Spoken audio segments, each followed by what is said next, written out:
Zephyra Stormvein.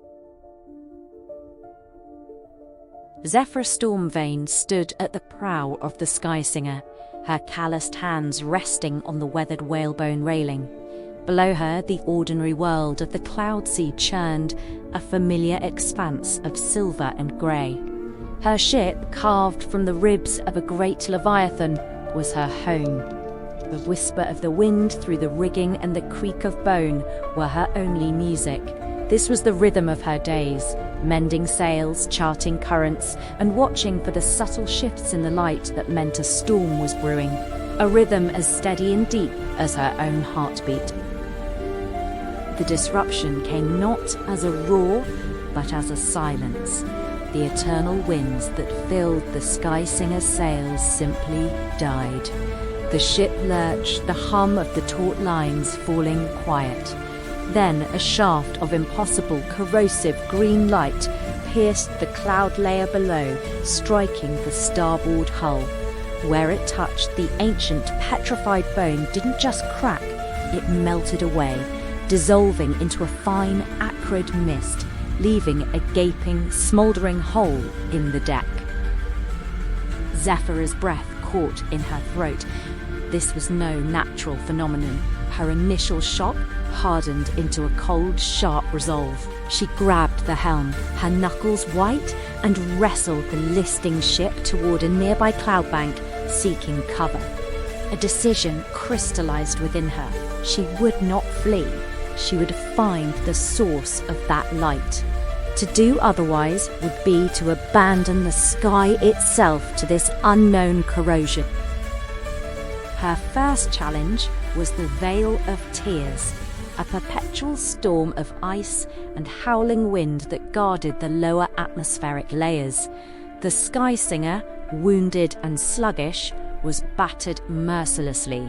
Zephyra fought the helm, her muscles screaming, as hail shattered against the bone hull and lightning illuminated the tortured faces of the clouds. Navigating by instinct alone, she had to find a path through the chaos or be dashed apart.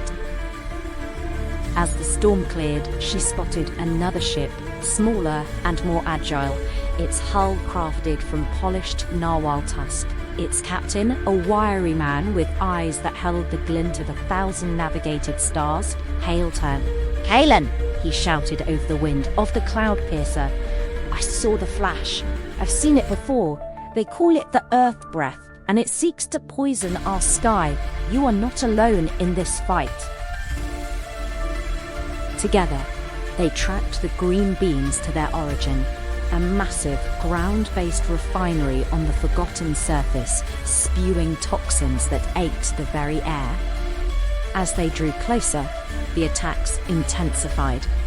Emerald lances crisscrossed the sky, forcing desperate evasions. Kaelin's ship took a glancing blow, and he was forced down. The conflict escalated from a search to a battle for survival, a critical turning point where Zephyra realized this was a war for the fate of their world. Alone now, Zephyra attempted a desperate dive to draw fire from Kaelin's crippled ship. A beam sheared off the Skysinger's entire portside fin. The ship spun out of control, plummeting into a deep, silent abyss of cloud, all lift gone. This was her lowest point. Wounded, her ship broken, her ally fallen, and the corrosive machine below still pulsing unchallenged. The great whalebone vessel, her entire world, was dying around her. But in the fall, she remembered the old ways, the songs of the Leviathans. She began to sing, a low, resonant hum that vibrated through the ship's skeleton. The ancient bone responded, groaning, gathering a final reservoir of storm energy. With a last defiant surge, she aimed the wreckage not away, but directly at the refinery's core. The climactic confrontation was not an exchange of fire, but a sacrifice. The Sky Singer became her weapon. A final arrow shot true, shattering the machine in a silent explosion of light and released wind. In the aftermath, the winds returned, fresh and clean.